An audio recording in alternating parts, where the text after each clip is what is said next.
चलो निकलो मेरे घर से। नैना की सास अपने बेटे पर चिल्ला रही थी क्योंकि वो आज गरीब घर की बेटी नैना से कोर्ट मैरिज जो करके आया था बिना दहेज के। सास के बड़े अरमान थे कि बेटे को पढ़ाया लिखाया है तो उसकी कीमत भी वसूल की जाए, लेकिन उनकी ये इच्छा मन में ही रह गई। नैना का पति सुधीर अपनी माँ को समझा भी रहा था और माफ़ी भी मांग रहा था, लेकिन उसकी माँ तो कुछ सुनने को तैयार ही नहीं थी। अपनी पत्नी नैना को लेकर बाहर निकल गया। सुधीर के 2 भाई और एक बहन भी थी। सबकी उम्र में 2-2.5 साल का फर्क था। सभी शादी के लायक थे। सुधीर ने घर से जाने के बाद बहुत बार माँ को फ़ोन किए, लेकिन माँ ने ढंग से ना बात की और ना ही घर आने को कहा। फिर भी सुधीर ने कहा, माँ मेरे घर के दरवाजे आपके लिए सदा खुले हैं।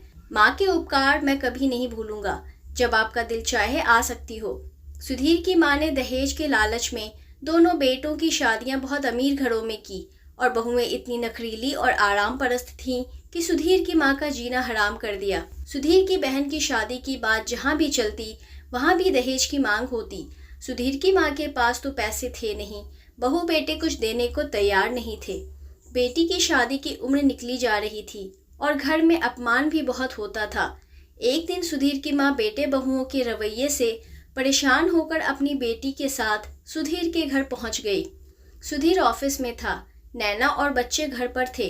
बच्चे तो दादी दादी और बुआ बुआ कहकर दोनों से लिपट गए। सुधीर की माँ हैरान थी कि इतने छोटे छोटे बच्चे जिन्होंने कभी दादी बुआ को देखा तक नहीं, कैसे प्यार से मिल रहे हैं।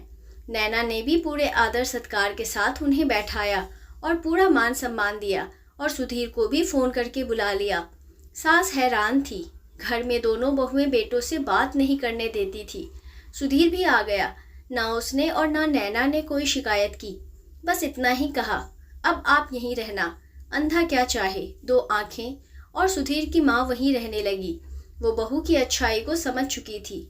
बच्चे भी दादी और बुआ के साथ घुल मिल गए थे। कुछ महीनों बाद नैना ने अपनी किसी सहेली के भाई के साथ सुधीर बहन की शादी की बात चलाई और बात बन भी गई। शादी पर माँ ने दोनों बेटों को बुलाने से मना कर दिया। सारा खर्च सुधीर ने किया। विदाई के बाद माँ अपनी बहू और बेटे से माफ़ी मांगने लगी तो नैना बोली, माँ जी हम आपके बच्चे हैं, गलतियाँ तो हमसे भी हुई है, लेकिन माफ़ी मांगते हुए बच्चे ही अच्छे लगते हैं, माता पिता नहीं। सास बोली, मैं लालच में अंधी हो गई थी, हीरे को पहचान न सकी और इसी कारण बहुत दुख उठाए। तो नैना ने सास को गले लगाया और बोली, माँ जी आपकी ये बहू अब आपको कोई कष्ट नहीं होने देगी, आपकी गरीब बहू सदा आपके साथ रहेगी। तो सास बोली, तू तो दिल की इतनी अमीर है, तो जैसी बहू तो नसीब वालों को मिलती है। दोस्तों, इंसान की पहचान धन से नहीं उसके मन से होती है।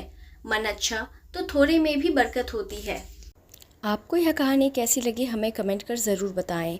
नई कहानी सुनने के लिए हमारे चैनल को सब्सक्राइब करना ना भूलें।